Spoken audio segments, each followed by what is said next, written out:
Marvel Productions really tried their best to spin off an X-Men cartoon series in the 1980s. The X-Men's guest appearances on Spider-Man and His Amazing Friends was definitely essential in finally getting a pilot off the ground in the late 80s. Within the confines of a 22-minute runtime, the Pryde of the X-Men pilot has trouble juggling 14 characters between heroes and villains, and is hindered a bit by having to chip away the source material's rougher edges to fit a much more kid-friendly Saturday morning format.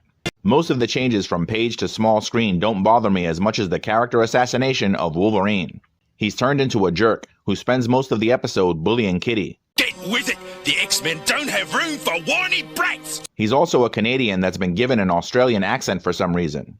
Wolverine is a tough guy with a bit of a chip on his shoulder. He's sarcastic, he has a smartass attitude, but he's not a bully, especially to a 14-year-old girl. In fact, in the comics, Wolverine took Kitty under his wing and became a mentor to her, training her to fight. They even share a limited series together. By the early 80s, Wolverine's popularity was growing, and by the mid-1980s, he was as well known as Spider-Man or the Incredible Hulk. So in my mind, there's no excuse for Wolverine's character to be handled this poorly. Don't worry about us, Dingo. We'll make sure we can! However, in comparison to their comic book counterparts, with the little time given, the pilot gets some of the other X-Men's characterizations distilled down to their basics pretty well.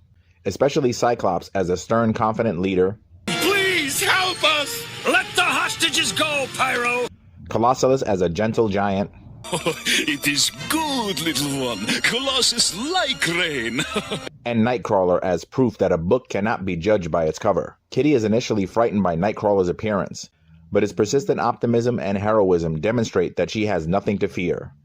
In the X-Men comic books, whenever the X-Men face off against Magneto, they can barely handle him altogether. But in the pilot, he's caught off guard by a kid.